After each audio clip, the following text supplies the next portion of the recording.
വീഡിയോയിൽ നമ്മൾ കെമിസ്ട്രിയിലെ തേർഡ് ചാപ്റ്ററായ റിയാക്ടിവിറ്റി സീരീസ് ആൻഡ് ഇലക്ട്രോ കെമിസ്ട്രിയുടെ സെക്കൻഡ് പാർട്ടാണ് ചെയ്യാൻ പോകുന്നത്. ഏറ്റവും ഇമ്പോർട്ടൻ്റ് ആയൊരു വീഡിയോ ആണത്. അതായത് ഗാൽനിക് സെൽ, അതേപോലെ തന്നെ copper silver cell, electrolytic cell, ഇങ്ങനത്തെ ഇതിൽ നിന്ന് ഒരുപാട് ക്വസ്റ്റ്യൻസ് SSLC എക്സാമിന് ചോദിച്ചു കണ്ടിട്ടുണ്ട്. അപ്പോൾ നിങ്ങൾ ഈ വീഡിയോ മാക്സിമം കാണാൻ ശ്രമിക്കുക. ഇതിൽ ഓരോ പോയിന്റും നന്നായി പഠിക്കുക. ഇവിടെ നമ്മൾ ആദ്യം പഠിക്കാൻ പോകുന്നത് എന്താണ് ഗാൽനിക് സെൽ. ഈ ഗാൽനിക് സെല്ലിൻ്റെ റഫായിട്ടുള്ളൊരു ഫിഗറാണ് നമ്മൾ വരച്ചിരിക്കുന്നത്. ഈ കളറും ഈ ഫിഗറായിട്ടൊരു ബന്ധമില്ല, നിങ്ങൾക്കിത് മനസ്സിലാൻ വേണ്ടിയിട്ട് ഞാൻ വരച്ചു എന്നേ ഉള്ളൂ. എന്താണ് galvanic cell? The device used for the conversion of chemical energy into electrical energy through redox reaction. Redox റിയാക്ഷനിലൂടെ ഒരു ഡിവൈസ് കെമിക്കൽ എനർജീനെ ഇലക്ട്രിക്കൽ എനർജിയാക്കി മാറ്റുന്നു. ഇവിടെ ചോദിക്കും, കെമിക്കൽ എനർജീനെ ഇലക്ട്രിക്കൽ എനർജിയാക്കി മാറ്റുന്ന ഒരു ഡിവൈസ് എന്തിലൂടെ മാറ്റുന്നു? റിഡോക്സ് റിയാക്ഷനിലൂടെയാണ് മാറ്റുന്നത്. അങ്ങനത്തെ ഒരു ഡിവൈസിനെ നമുക്ക് എന്ത് വിളിക്കാം? Galvanic cell. ഈ ഗാൽനിക് സെല്ലിൻ്റെ മറ്റൊരു പേരാണ് വോൾട്ടായിക് സെൽ. ഇപ്പോൾ രണ്ടും ഒന്നാണ്. പരീക്ഷയ്ക്ക് വോൾട്ടായിക് സെൽ എന്ന് ചോദിച്ചാലും ഗാൽനിക് സെല്ലിനെ തന്നെയാണ് ഇവിടെ ഉദ്ദേശിക്കുന്നത്. മെയിനായിട്ടുള്ള പോയിന്റ് കെമിക്കൽ എനർജീനെ ഇലക്ട്രിക്കൽ എനർജിയാക്കി മാറ്റുന്ന ഡിവൈസാണ്. പിന്നെ എന്താണ് റിഡോക്സ് റിയാക്ഷൻ? നമുക്കറിയാം, ഒരു കെമിക്കൽ റിയാക്ഷനിൽ ഓക്സിഡേഷനും അതുപോലെ തന്നെ റിഡക്ഷനും സൈമുൾട്ടേനിയസ്ലി നടക്കുകയാണെങ്കിൽ, ഒരു കെമിക്കൽ റിയാക്ഷന് ഓക്സിഡേഷനും നടക്കുന്നുണ്ട്, റിഡക്ഷനും നടക്കുന്നുണ്ട്. അപ്പോൾ ആ ഒരു റിയാക്ഷനെ നമ്മൾ വിളിക്കുന്ന പേരാണ് റിഡോക്സ് റിയാക്ഷൻ. ഇതിന് മുമ്പ് നമ്മളൊരു വീഡിയോ ചെയ്തിരുന്നു. അതിൽ ബേസിക് കോൺസെപ്റ്റ് ഒക്കെ നമ്മൾ പറഞ്ഞിട്ടുണ്ട്. അത് പഠിച്ചതിന് ശേഷം മാത്രമേ നമുക്ക് ഇത്രയും കാര്യങ്ങളൊക്കെ മനസ്സിലാവുള്ളൂ. അപ്പോൾ ബേസിക് ആയിട്ടുള്ള കാര്യങ്ങൾ നമ്മൾ പഠിച്ചിട്ട് വേണം ഈ വീഡിയോ കാണാൻ. ഫിഗറിൻ്റെ കാര്യം പറഞ്ഞു കഴിഞ്ഞാൽ നമ്മൾ ഇതിലെടുത്തേക്കുന്ന സൊല്യൂഷനാണ് സിങ്ക് സൾഫേറ്റ് സൊല്യൂഷൻ. ഒരു സൊല്യൂഷനാണ് സിങ്ക് സൾഫേറ്റ് സൊല്യൂഷൻ. അടുത്ത ഈ ഒരു ബീക്കറിൽ നമ്മൾ എടുത്തേക്കുന്ന സൊല്യൂഷനാണ് കോപ്പർ സൾഫേറ്റ് സൊല്യൂഷൻ. അപ്പോൾ ഒന്നിൽ സിങ്ക് സൾഫേറ്റിൻ്റെ സൊല്യൂഷനും അടുത്തയിൽ കോപ്പർ സൾഫേറ്റിൻ്റെ സൊല്യൂഷൻ നമ്മൾ എടുത്തു. ഇനി ഈ റെഡ് കളറിൽ ഞാൻ മാർക്ക് ചെയ്തിരിക്കുന്നതാണ്. ഇതേപോലെ സിങ്ക് സൾഫേറ്റ് സൊല്യൂഷനിൽ നമ്മൾ എടുത്തേക്കുന്ന റോഡ് ഏതാണ്? Zinc rod. ഇനി കോപ്പർ സൾഫേറ്റിൽ നമ്മൾ എടുത്തേക്കുന്ന റോഡ് ഏതാണ്? Copper rod. ഇത്രയും കാര്യങ്ങൾ മനസ്സിലായല്ലോ. സൊല്യൂഷൻ നമ്മളെടുത്തു, അതിൽ ഡിപ്പ് ചെയ്തിരിക്കുന്നത് അതേ സൊല്യൂഷൻ്റെ സിങ്ക് റോഡും കോപ്പർ സൾഫേറ്റിൻ്റെ കോപ്പർ റോഡുമാണ്. ഇനി നമ്മൾ ഈ രണ്ട് റോഡുണ്ടല്ലോ, സിങ്ക് റോഡും കോപ്പർ റോഡും, ഒരു വോൾട്ട് മീറ്റർ വെച്ച് കണക്ട് ചെയ്തേക്കാണ്. സിങ്കിനെ നമ്മൾ വോൾട്ട് മീറ്ററിൻ്റെ നെഗറ്റീവ് ടെർമിനലിനോടും കോപ്പർ റോഡിനെ നമ്മൾ വോൾട്ട് മീറ്ററിൻ്റെ പോസിറ്റീവ് ടെർമിനലിനോടുമാണ് കണക്ട് ചെയ്തിരിക്കുന്നത്. ഇനി ഈ സിങ്ക് സൾഫേറ്റും കോപ്പർ സൾഫേറ്റ് സൊല്യൂഷനും തമ്മിൽ കണക്ട് ചെയ്തിരിക്കുന്ന ഈ ഒരു സംഭവം കൊണ്ട്, ഈ പച്ച നിറത്തിൽ, ഇതിനെ നമ്മൾ വിളിക്കുന്ന പേരാണ് സോൾട്ട് ബ്രിഡ്ജ്. അതായത് സൊല്യൂഷൻസ് തമ്മിൽ കണക്ട് ചെയ്യാൻ വേണ്ടിയിട്ട് നമ്മളൊരു സംഭവം എടുത്തേക്കാണ് സോൾട്ട് ബ്രിഡ്ജ്. സോൾട്ട് ബ്രിഡ്ജ് എന്തിനാണ് യൂസ് ചെയ്യുന്നത്? ഇതിലേക്കുള്ള അയോൺസ് ഇതിലോട്ടും ഇതിലേക്കുള്ള അയോൺസിന് ഇതിലോട്ടും ഫ്രീ ആയിട്ട് ഫ്ലോ ചെയ്യിക്കാൻ വേണ്ടിയിട്ടാണ് നമ്മൾ സോൾട്ട് ബ്രിഡ്ജ് എന്ന് പറഞ്ഞൊരു സംഭവം എടുത്തേക്കുന്നത്. ഈ രണ്ട് സൊല്യൂഷനിലും ന്യൂട്രാലിറ്റി, അഥവാ എന്താ പറയുക, ഒരു എണ്ണം പോസിറ്റീവായിട്ട് നിൽക്കുക, ഒരു നെഗറ്റീവായിട്ട് നിൽക്കുക, അങ്ങനെയല്ല, ന്യൂട്രാലിറ്റി മെയിൻറ്റെയിൻ ചെയ്യാൻ വേണ്ടിയിട്ടാണ് നമ്മൾ സോൾട്ട് ബ്രിഡ്ജ് എന്ന് പറഞ്ഞ ഈ യു ഷേപ്പ്ഡ് സംഭവം എടുത്തേക്കുന്നത്. ഈ സോൾട്ട് ബ്രിഡ്ജ് എന്ന് പറഞ്ഞ സംഭവം എടുത്തേക്കുന്നത് a long strip of filter paper.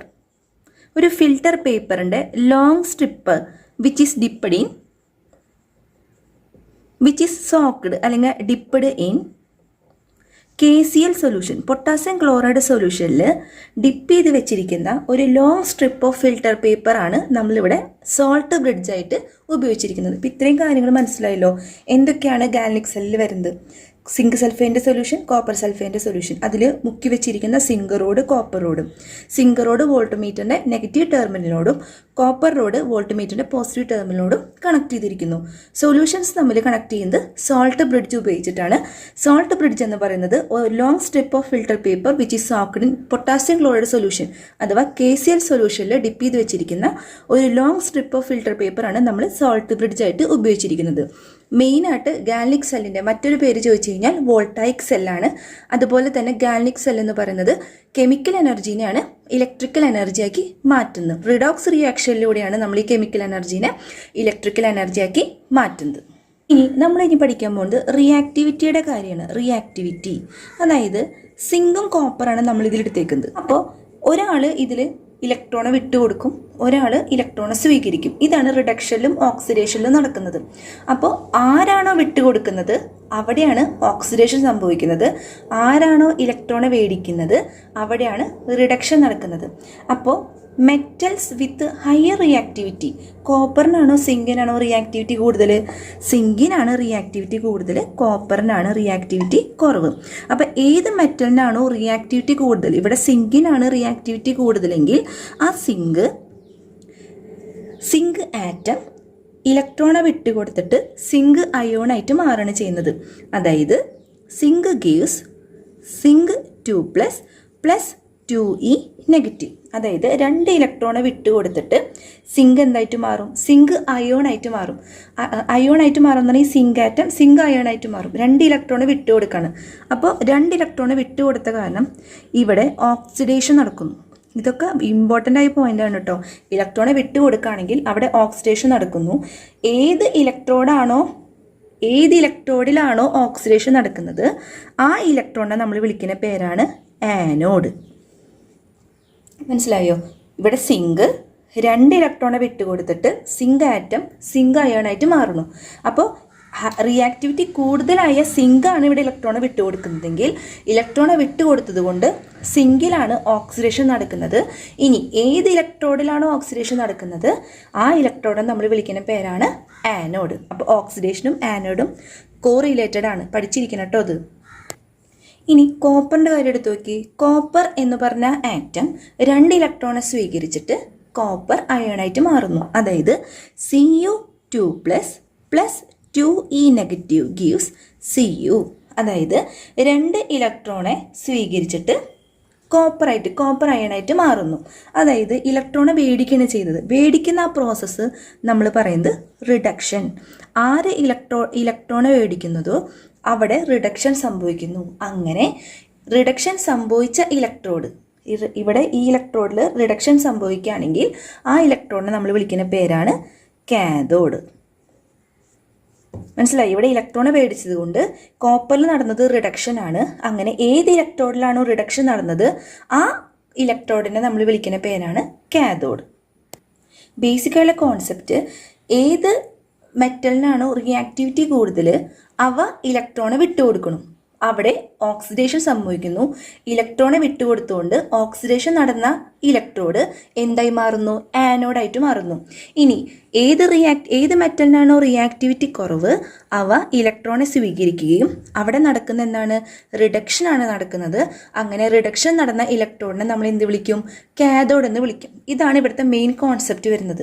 ഇനി ഇവിടെ പറയുന്നത് ഇലക്ട്രോൺ ഫ്ലോ. ശരിക്കും ഇലക്ട്രോൺ ഫ്ലോ എവിടെ നിന്ന് എങ്ങോട്ടാണ് നടക്കുന്നത്?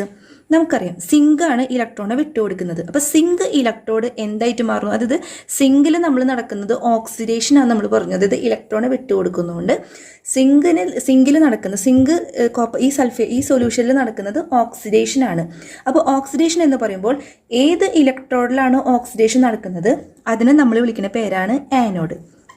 ഏത് ഇലക്ട്രോഡിലാണോ റിഡക്ഷൻ നടക്കുന്നത് അതിനെ നമ്മൾ വിളിക്കുന്ന പേരാണ് കാഥോഡ്. അപ്പോൾ ഇലക്ട്രോൺ ഫ്ലോ എന്ന് പറഞ്ഞത് സിങ്കാണ് റിലീസ് ചെയ്യുന്നത്. റിയാക്ടിവിറ്റി കൂടുതലുള്ള മെറ്റൽ ഇലക്ട്രോണെ വിട്ടുകൊടുക്കുന്നതുകൊണ്ട് ഇലക്ട്രോൺ ഫ്ലോ എപ്പോഴും എങ്ങോട്ടായിരിക്കും? ആനോഡിൽ നിന്ന് കാഥോഡിലേക്കായിരിക്കും. ഇമ്പോർട്ടൻ്റ് ആയ ഒരു ക്വസ്റ്റ്യൻ ആണ് കേട്ടോ. ഇവിടെ ഗാൽവനിക് സെല്ലിൽ ഇലക്ട്രോൺ ഫ്ലോ ഏതിന്ന് ഏതിലേക്കാന്ന് ചോദിച്ചു കഴിഞ്ഞാൽ ആനോഡിൽ നിന്ന് കാഥോഡിലേക്കാണ്. ഒരു ക്വസ്റ്റ്യൻ കൂടിയും പറയാം. ഇലക്ട്രോൺ ഫ്ലോ ആനോഡിൽ നിന്ന് കാഥോഡിലേക്കാണെങ്കിൽ ഒരു ക്വസ്റ്റ്യൻ വരാണ്, direction of flow of current. ഇങ്ങനെ ഇലക്ട്രോൺ ഫ്ലോ ഇങ്ങോട്ടാണെങ്കിൽ ഫ്ലോ ഓഫ് കറണ്ട് എങ്ങോട്ടായിരിക്കും? നേരെ റിവേഴ്സ്, അതായത് കാഥോഡിൽ നിന്ന് ആനോഡിലേക്കായിരിക്കും. മനസ്സിലായ? ഇലക്ട്രോൺ ഫ്ലോ ആനോഡിൽ നിന്ന് കാഥോഡിലേക്കാണെങ്കിൽ direction of flow of current എങ്ങനെയായിരിക്കും? നേരെ റിവേഴ്സ് ആയിരിക്കും, കാഥോഡിൽ നിന്ന് ആനോഡിലേക്കായിരിക്കും. ക്വസ്റ്റ്യൻ നോക്കി. Which electrode can release electron in a cell made up of zinc and copper? ഈ റോഡ് ഉണ്ടാക്കിയിരിക്കുന്നത് സിങ്കാണ്, ഈ റോഡ് കോപ്പറാണ്. ഇതിൽ ഏതാണ് ഇലക്ട്രോണെ റിലീസ് ചെയ്യുന്ന റോഡ്? ഒന്ന് സിങ്ക് കൊണ്ടും ഒന്ന് കോപ്പറോണ്ടും ഉണ്ടാക്കിയിരിക്കണം. അപ്പോൾ ഇതിൽ വേറെ ഒന്നുമില്ല പഠിക്കാൻ. സിങ്ക് ഏത് മെറ്റലിനാണോ റിയാക്ടിവിറ്റി കൂടുതൽ അവിടെയാണ് ഇലക്ട്രോണെ വിട്ടുകൊടുക്കുക. അപ്പോൾ ഇവിടെ ഏതിനായിരിക്കും? സിങ്ക് ആയിരിക്കും ഇവിടെ ഇലക്ട്രോണെ വിട്ടുകൊടുക്കുന്ന ഇലക്ട്രോഡ്. അടുത്ത ക്വസ്റ്റ്യൻ നോക്കി, വിച്ച് ക്യാൻ ആക്സെപ്റ്റ് ഇലക്ട്രോൺ? സിങ്കാണോ കോപ്പറാണോ ഇലക്ട്രോണെ മേടിക്കുന്നത് അല്ലെങ്കിൽ ഇലക്ട്രോണെ റിസീവ് ചെയ്യുന്നത്? ആരാണ്? Cu. അതായത് റിയാക്ടിവിറ്റി കുറഞ്ഞ മെറ്റലായ കോപ്പറാണ് ഇവിടെ ഇലക്ട്രോണെ സ്വീകരിക്കുന്നത്. ഇനി ഇത് മാത്രമല്ല ക്വസ്റ്റ്യൻസ് വരാം. സിങ്കിൽ നടക്കുന്ന റിയാക്ഷൻ ഏതാന്ന് ചോദിച്ചു കഴിഞ്ഞാൽ ക്വസ്റ്റ്യൻ പറയണ സിങ്കിൽ ഏത് തരം റിയാക്ഷനാണ് നടക്കണമെന്ന് ചോദിച്ചു കഴിഞ്ഞാൽ നമുക്കറിയാം ഓക്സിഡേഷനാണ് നടക്കുന്നത്. അതായത് ആരാണ് ഇലക്ട്രോണെ വിട്ടുകൊടുക്കുന്നത് അവിടെ നടക്കുന്നത് ഓക്സിഡേഷനും. ഇപ്പോൾ കോപ്പറിലാണ് ഏതാണെന്ന് ചോദിച്ചു കഴിഞ്ഞാൽ അവിടെ നടക്കുന്നത് റിഡക്ഷനാണ്. കാരണം അവിടെ ഇലക്ട്രോണെ സ്വീകരിക്കുകയാണ് ചെയ്യുന്നത്. അപ്പോൾ ഓക്സിഡേഷൻ നടക്കുന്ന ആ ഇലക്ട്രോഡിനെ നമ്മൾ ആനോഡ്, അത് ചോദിക്കൂട്ടോ. ഓക്സിഡേഷൻ നടക്കുന്ന ഇലക്ട്രോഡ് ഏത് ഇലക്ട്രോഡാന്ന് ചോദിച്ചു കഴിഞ്ഞാൽ ആനോഡും, റിഡക്ഷൻ നടക്കുന്ന ഇലക്ട്രോഡ് ഏതാന്ന് ചോദിച്ചാൽ അത് കാഥോഡാണ്. ഇത് വളരെ ഇമ്പോർട്ടൻ്റ് ആയ ക്വസ്റ്റ്യൻസ് കേട്ടോ, പരീക്ഷയ്ക്ക് വന്നിട്ടുണ്ട്. ഇതിൽ നമുക്ക് കുറച്ച് പ്രീവിയസ് ഇയർ ക്വസ്റ്റ്യൻസ് നോക്കാം. ഇതേപോലത്തെ തന്നെ ക്വസ്റ്റ്യൻസ് ആണ്. പ്രീവിയസ് ഇയർ ക്വസ്റ്റ്യൻ എന്ന് പറഞ്ഞാൽ ഒക്കെ റിപ്പീറ്റ് ചെയ്ത് വന്ന പോലത്തെ ക്വസ്റ്റ്യൻസ് ആണ്. അപ്പം നമുക്ക് ഓരോന്നായിട്ട് നോക്കാം. ഇതേ മോഡൽ നിങ്ങൾ പഠിച്ചു വെച്ച് കഴിഞ്ഞാൽ ഒരുവിധം എല്ലാ ക്വസ്റ്റ്യൻസിനും നിങ്ങൾക്ക് ആൻസർ ചെയ്യാവുന്നതേ ഉള്ളൂ. അതിന് നമുക്ക് പ്രീവിയസ് ഇയർ ക്വസ്റ്റ്യൻസ് നോക്കാം. ഇത് 2021 SSLC മോഡൽ എക്സാമിന് ചോദിച്ചൊരു ക്വസ്റ്റ്യൻ ആണ്. A galvanic cell is constructed by silver electrode and copper electrode. ഇവിടെ ഒരു ഗാൽനിക് സെല്ല് കൺസ്ട്രക്ട് ചെയ്തേക്കാണ് സിൽവർ ഇലക്ട്രോഡ് വെച്ചിട്ടും കോപ്പർ ഇലക്ട്രോഡ് വെച്ചിട്ടും. അപ്പോൾ what is the energy take place in galvanic cell? നമുക്കറിയാം ഒരു ഗാൽനിക് സെൽ എന്ന് പറയുമ്പോൾ 2 സൊല്യൂഷൻ ഉണ്ടാവും, ഒരു സോൾട്ട് ബ്രിഡ്ജ് ഉണ്ടാവും, ഇലക്ട്രോഡ്സ് ഉണ്ടായിരിക്കും, അത് വോൾട്ട്മീറ്റർ വെച്ചിട്ട് കണക്ട് ചെയ്യും. അങ്ങനെയാണ് ഗാൽനിക് സെല്ല് നിർമ്മിക്കുക. ഇവിടെ വേറെ ഒന്നും ചോദിച്ചിട്ടില്ല. എനർജി ടേക്ക് പ്ലേസ് ചെയ്യുന്നത് എന്ത് എനർജി ആയിരിക്കും? ഇവിടെ കെമിക്കൽ എനർജി എന്തായിട്ട് മാറും? ഇമ്പോർട്ടൻ്റ് ആണ് കേട്ടോ. കെമിക്കൽ എനർജി ഇലക്ട്രിക്കൽ എനർജി ആയിട്ട് കൺവേർട്ട് ചെയ്യും. The chemical energy is converted into electrical energy. Electricity പ്രൊഡക്ഷന് വേണ്ടിയിട്ടാണ് നമ്മൾ ഈ ഗാൽനിക് സെല്ല് ഉപയോഗിക്കുന്നത്. അപ്പോൾ ഇവിടുത്തെ എനർജി കൺവേർഷൻ എന്തായിരിക്കും? കെമിക്കൽ എനർജീനെ ഇലക്ട്രിക്കൽ എനർജിയാക്കി മാറ്റാം. അടുത്ത ക്വസ്റ്റ്യൻ നോക്കി. ഇതിൽ വരുന്ന അടുത്ത ക്വസ്റ്റ്യൻ തന്നെയാണിത്. Give the direction of flow of electron in this galvanic cell. Flow of electron എവിടുന്ന് എങ്ങോട്ടാണെന്നാണ് ചോദിച്ചേക്കുന്നത്. ഇവിടെ ഹിന്റ് തന്നിട്ടുണ്ട്. റിയാക്ടിവിറ്റി ഓഫ് കോപ്പർ Cu എന്ന് പറയുന്നത് ഗ്രേറ്റർ ദാൻ Ag ആണ്. ഇവിടെ റിയാക്ടിവിറ്റി കൂടുതലുള്ള മെറ്റൽ ഏതാണ്? Cu. അപ്പോൾ നമ്മൾ നേരത്തെ നമ്മുടെ വീഡിയോയിൽ പഠിച്ചത് കോപ്പറും സിങ്കും ആണ്. ഇവിടെ നമ്മൾ പഠിക്കുന്നത് കോപ്പറും സിൽവറുമാണ്. അപ്പോൾ ഇവിടെ റിയാക്ടിവിറ്റി കൂടുതലുള്ളത് കോപ്പറാണ്. ഇവിടെ ഹിന്റ് തന്നിട്ടുണ്ട്. പരീക്ഷയ്ക്ക് തന്നിട്ടില്ലെങ്കിൽ നമ്മൾ ഈ ക്വസ്റ്റ്യനിൽ പെടും. അതായത് റിയാക്ടിവിറ്റി സീരീസ് നമ്മൾ നന്നായി പഠിച്ചു വെച്ചാൽ മാത്രമേ കോപ്പറിനാണോ സിൽവറിനാണോ സിങ്കിനാണോ റിയാക്ടിവിറ്റി കൂടുതലെന്ന് നമുക്ക് മനസ്സിലാക്കാൻ പറ്റുള്ളൂ. അപ്പോൾ ഇവിടെ അടിസ്ഥാനത്തിൽ കോപ്പറിനാണ് റിയാക്ടിവിറ്റി കൂടുതലെങ്കിൽ കോപ്പറിലായിരിക്കും എന്തുണ്ടാവുക? ഓക്സിഡേഷൻ സംഭവിക്കുക. അപ്പോൾ ആ ഇലക്ട്രോഡാണ് ആനോഡ് എന്ന് പറഞ്ഞത്. എപ്പോഴും ഇലക്ട്രോൺ ഫ്ലോ എന്ന് പറഞ്ഞത് ആനോഡിൽ നിന്ന് എങ്ങോട്ടായിരിക്കും? ആനോഡിൽ നിന്ന് കാഥോഡിലേക്കായിരിക്കും ഇലക്ട്രോൺ ഫ്ലോ നടക്കുന്നത്. ഇലക്ട്രിസിറ്റിയുടെ ഫ്ലോ അല്ലെങ്കിൽ കറണ്ടിൻ്റെ ഫ്ലോ നേരെ തിരിച്ച് നമ്മൾ പറഞ്ഞു കാഥോഡിൽ നിന്ന് ആനോഡിലേക്കാണ്. എന്നാൽ ഇലക്ട്രോൺ ഫ്ലോ നടക്കുന്നത് ആനോഡിൽ നിന്ന് കാഥോഡിലേക്കാണ്. അപ്പോൾ Cu ഇവിടെ ആനോഡായിട്ടും Ag എന്ന് പറഞ്ഞത് ഇവിടെ കാഥോഡായിട്ടാണ് കാണിക്കുന്നത് അല്ലെങ്കിൽ കാഥോഡായിട്ടാണ് ആക്ട് ചെയ്യുന്നത്. അപ്പോൾ ഇലക്ട്രോൺ ഫ്ലോ എങ്ങോട്ടായിരിക്കും? Cuന്ന് Agയിലേക്ക്. അതായിരിക്കും ഇവിടുത്തെ ആൻസർ. Cuന്ന് Agയിലേക്ക്, ആനോഡിൽ നിന്ന് കാഥോഡിലേക്കായിരിക്കും ഇവിടുത്തെ ഫ്ലോ ഓഫ് ഇലക്ട്രോൺ. ഇമ്പോർട്ടൻ്റ് ആണ് കേട്ടോ. ഇവിടുത്തെ സി ക്വസ്റ്റ്യൻ നോക്കി. Write the name of the cathode. Cathode എന്ന് പറയുമ്പോൾ നമ്മൾ ആലോചിക്കുക റിഡക്ഷൻ എവിടെ സംഭവിക്കുന്നു? അതാണ് ആ ഇലക്ട്രോഡാണ് കാഥോഡ് എന്ന് പറഞ്ഞത്. റിഡക്ഷൻ എവിടെ സംഭവിക്കും? ഏത് മെറ്റലിനാണോ റിയാക്ടിവിറ്റി കുറവ് അവിടെയാണ് റിഡക്ഷൻ നടക്കുന്നത്. അപ്പോൾ Agയും കോപ്പറും നമ്മൾ കമ്പയർ ചെയ്ത് കഴിഞ്ഞ് കഴിഞ്ഞാൽ റിയാക്ടിവിറ്റി കുറവുള്ളത് എവിടെയാണ്? Agയിലാണ് അഥവാ സിൽവറിലാണ് റിയാക്ടിവിറ്റി കുറവുള്ളത്. അവിടെയാണ് റിഡക്ഷൻ നടക്കുന്നത്. അല്ലേ? നമ്മൾ ഇത്രയും വീഡിയോയിൽ പഠിച്ചത് ഏത് മെറ്റലിലാണോ റിയാക്ടിവിറ്റി കുറവുള്ള മെറ്റൽ ആ മെറ്റലിലായിരിക്കും റിഡക്ഷൻ നടക്കുക. ആ ഇലക്ട്രോഡായിരിക്കും കാഥോഡായിട്ട് ആക്ട് ചെയ്യുന്നത്. അപ്പോൾ ഇവിടെ കാഥോഡായിട്ട് ആക്ട് ചെയ്യുന്നത് ആരാണ്? Ag അഥവാ സിൽവർ. അടുത്ത ക്വസ്റ്റ്യൻ നോക്കി. Write the chemical equation at anode. ആനോഡിൽ വരുന്ന കെമിക്കൽ ഇക്വേഷൻ എഴുതാം. നമ്മൾ ആനോഡ് എന്ന് പറയുമ്പോൾ 2-3 കാര്യങ്ങൾ നമ്മുടെ ശ്രദ്ധയിൽ വരണം. ആനോഡ് എന്ന് പറഞ്ഞാൽ ഇലക്ട്രോഡ് ഏത് ഇലക്ട്രോഡിലാണോ ഓക്സിഡേഷൻ നടക്കുന്നത് ആ ഇലക്ട്രോഡിനെ നമ്മൾ വിളിക്കുന്ന പേരാണ് ആനോഡ്. ഇനി ഓക്സിഡേഷൻ നടക്കുക എന്ന് വെച്ച് കഴിഞ്ഞാൽ ഇലക്ട്രോൺസിനെ വിട്ടുകൊടുക്കുക എന്നാണ് അർത്ഥം. റിയാക്ടിവിറ്റി കൂടിയ മെറ്റലാണ് ഇലക്ട്രോൺസിനെ എപ്പോഴും വിട്ടുകൊടുക്കുന്നത്. അപ്പോൾ ഇവിടെ റിയാക്ടിവിറ്റി കൂടിയത് ഏതാണ്? കോപ്പറാണ് ഇവിടെ റിയാക്ടിവിറ്റി കൂടുതൽ. ഈ കോപ്പറാണ് സിൽവറിനെ അപേക്ഷിച്ചിട്ട് ഇലക്ട്രോണെ വിട്ടുകൊടുക്കുന്നത്. അപ്പോൾ ആ ഫോർമുല എങ്ങനെ വരും? Cu gives Cu2+ + 2e negative. അതായത് കോപ്പർ എന്ന് പറഞ്ഞത് കോപ്പർ ആറ്റം 2 ഇലക്ട്രോണെ വിട്ടുകൊടുത്തിട്ട് കോപ്പർ അയേൺ ആയിട്ട് മാറണം. ഇലക്ട്രോണെ വിട്ടുകൊടുക്കുന്ന ഈ ഒരു ഫോർമാറ്റ് നമ്മൾ കറക്റ്റായിട്ട് പഠിച്ചിരിക്കണം കേട്ടോ. 21 SLCക്ക് ചോദിച്ച ഒരു പ്രീവിയസ് ഇയർ ക്വസ്റ്റ്യൻ ആണ്. നേരത്തെ പോലെ തന്നെ ചോദിച്ചേക്കണ ഒരേ ടൈപ്പ് ക്വസ്റ്റ്യൻസ് ആണ് വീണ്ടും റിപ്പീറ്റ് ചെയ്ത് ചോദിച്ചേക്കുന്നത്. അപ്പോൾ നന്നായി പഠിക്കുക. നമുക്കിത് പരീക്ഷയ്ക്ക് ഒരു കൺഫ്യൂഷൻ വരാത്ത രീതിയിൽ പഠിച്ചു കഴിഞ്ഞാൽ ഈ ഗാൽനിക് സെല്ലിൻ്റെ ഭാഗത്ത് നിന്ന് നിങ്ങൾക്ക് മാർക്കൊന്നും നഷ്ടപ്പെടില്ല. അപ്പോൾ നമുക്ക് ക്വസ്റ്റ്യനിലേക്ക് കിടക്കാം. The figure of galvanic cell is given. ഇവിടെ ഒരു ഗാൽനിക് സെല്ലിൻ്റെ ഫിഗർ തന്നിട്ടുണ്ട്. Identify anode and cathode. നമ്മൾ നേരത്തെ കുറേ വീഡിയോസിൽ ചെയ്ത പോലെ തന്നെ കോപ്പറും സിങ്കും വെച്ചിട്ടാണ് റിപ്പീറ്റ് ചെയ്ത് ക്വസ്റ്റ്യൻസ് ചോദിക്കണം. അപ്പോൾ ആനോഡ് എന്ന് പറയുന്നത് എന്തായിരിക്കും? എവിടെയാണോ ഓക്സിഡേഷൻ നടക്കുന്നത് അത് ആനോഡായിട്ട് മാറും. അത് സിങ്ക്. കാഥോഡ് എന്ന് പറയുന്നത് കോപ്പറാണ്. ഇനി what will be the direction of flow of electron? എങ്ങോട്ടായിരിക്കും? ഫ്ലോ ഓഫ് ഇലക്ട്രോൺ എന്ന് പറയുന്നത് എപ്പോഴും ആനോഡിൽ നിന്ന് കാഥോഡിലേക്കായിരിക്കും അല്ലേ? ഇവിടെ എങ്ങനെയാണ്? സിങ്ക് ഇലക്ട്രോഡിൽ നിന്ന് കോപ്പർ ഇലക്ട്രോഡിലേക്കായിരിക്കും ഇലക്ട്രോൺ ഫ്ലോ. ഇപ്പോൾ ഇവിടെ ക്വസ്റ്റ്യൻ എന്താണ് ഉദ്ദേശിക്കുന്നത് നമുക്കറിയില്ല. ഒന്നുകിൽ ആനോഡിൽ നിന്ന് കാഥോഡിലേക്ക് പോകുമെന്ന ആൻസർ ആയിരിക്കും എഴുതുക, അല്ലെങ്കിൽ ഇവിടുന്ന് എങ്ങോട്ടാണ്? സിങ്ക് ഇലക്ട്രോഡിൽ നിന്ന് കോപ്പർ ഇലക്ട്രോഡിലേക്ക്. രണ്ടും നമ്മൾ എഴുതി വെച്ചോളണം. ആനോഡിൽ നിന്ന് കാഥോഡിലേക്ക് എന്ന പോലെ തന്നെ single electrode to copper electrode, ഇത് രണ്ടും എഴുതി വെച്ചാൽ നല്ലതാണ്. Write the chemical equation of reaction take place at the cathode. കാഥോഡിൽ എന്താ സംഭവിക്കുന്നത്? ഇലക്ട്രോണെ മേടിക്കുക ചെയ്യുന്നത്. അപ്പോൾ Cu ആണ് ഇവിടെ ഇലക്ട്രോണെ മേടിക്കുന്നത്. Cu2+ + 2e negative gives Cu. ഇത് 2022 SLC മോഡൽ എക്സാമിന് ചോദിച്ചൊരു ക്വസ്റ്റ്യൻ ആണ്. നേരത്തെ പറഞ്ഞ അതേ ടൈപ്പ് ക്വസ്റ്റ്യൻസ് തന്നെയാണ് ഇവിടെ ചോദിച്ചേക്കുന്നത്. ഈ ഡയഗ്രാമിൽ വിച്ച് ഈസ് ദ എനർജി അല്ലെങ്കിൽ what is the energy taking place? Galvanic സെല്ലിലുള്ള എനർജി കൺവേർഷൻ നമ്മൾ എത്രയോ പ്രാവശ്യം പഠിച്ചു. ഏതാണത്? കെമിക്കൽ എനർജീനെ എന്താക്കി മാറ്റും? ഇലക്ട്രിക്കൽ എനർജി ആക്കി മാറ്റും. At which electrode oxidation take place? സിങ്കും കോപ്പർ വരുമ്പോൾ ഓക്സിഡേഷൻ നടക്കുന്നത് എവിടെയാണ്? സിങ്കിലാണ്. ഏത് മെറ്റലാണ് കാഥോഡായിട്ട് ആക്ട് ചെയ്യുന്നത്? Cu. ഇതിൽ ഡി ക്വസ്റ്റ്യൻ നോക്കി. Order of reactivity of some metals ഇവിടെ തന്നിട്ടുണ്ട്. ഇപ്പോൾ സിൽവറിൻ്റെയും കോപ്പറിൻ്റെയും കേസിലാണെങ്കിൽ ആനോഡായിട്ട് റിയാക്ട് ചെയ്യുന്നത് അല്ലെങ്കിൽ ആനോഡായിട്ട് വരുന്ന മെറ്റൽ ഏതാണെന്ന് ചോദിച്ചേക്കുന്നത്. ആനോഡായിട്ട് വരണമെങ്കിൽ റിയാക്ടിവിറ്റി കൂടിയ മെറ്റലാണ് ആനോഡായിട്ട് വരുന്നത്. അപ്പോൾ സിയും കോപ്പറിൻ്റെയും സിൽവറിൻ്റെയും കാര്യത്തിൽ ഇവിടെ എടുത്തുകൊണ്ട് റിയാക്ടിവിറ്റി കൂടുതലുള്ള കോപ്പർ ആയിരിക്കും ഇവിടെ ആനോഡായിട്ട് ആക്ട് ചെയ്യുന്നത്. ഇനി write out the chemical equation of the reaction take place at copper ഇലക്ട്രോഡിൽ. കോപ്പർ ഇലക്ട്രോഡ് എന്ന് പറയുമ്പോൾ ഓക്സിഡേഷൻ നടക്കുന്നതുകൊണ്ട് ഇലക്ട്രോണെ വിട്ടുകൊടുക്കണം അവിടെ ചെയ്യുക. അപ്പോൾ അങ്ങനത്തെ ഇക്വേഷൻ നമ്മൾ എങ്ങനെ എഴുതും? Cu gives Cu2+ + 2e negative. Copper 2 ഇലക്ട്രോണെ വിട്ടുകൊടുക്കുന്നു. ആ റിയാക്ഷനാണ് ഇവിടെ ഇലക്ട്രോഡിൽ ആനോഡ് ഇലക്ട്രോഡിൽ സംഭവിക്കുന്നത്.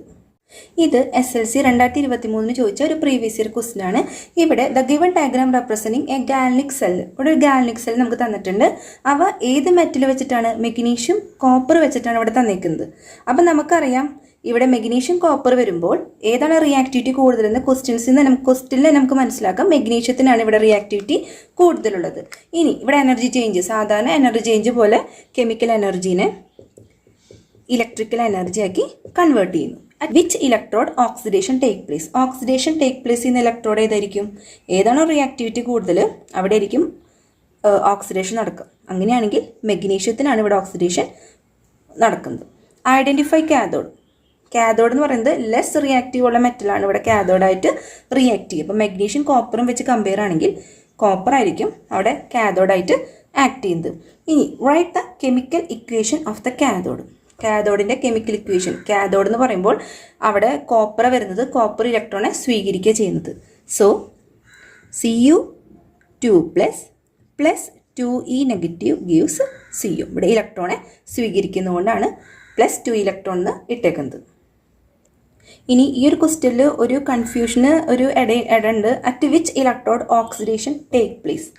ഏത് ഇലക്ട്രോഡിലാണ് ഓക്സിഡേഷൻ നടക്കുക എന്ന് ചോദിച്ചു കഴിഞ്ഞാൽ ആനോഡെന്നും ഇവിടെ എഴുതി വെച്ചോളണം. ആനോഡെന്നും എഴുതാം, ഏത് മെറ്റലിലെന്ന് അതും കൂടിയും എഴുതി വെച്ചോ എന്ന് വെച്ച് കഴിഞ്ഞാൽ മാർക്കൊന്നും പോവാൻ നിൽക്കണ്ട. നിങ്ങൾക്ക് ഈ വീഡിയോ ഇഷ്ടപ്പെട്ട ലൈക്ക് ചെയ്യാനും സബ്സ്ക്രൈബ് ചെയ്യാനും മറക്കരുത്. എന്തെങ്കിലും സജഷൻ ഉണ്ടെങ്കിൽ കമൻറ്റ് ചെയ്യാനും മറക്കരുത്.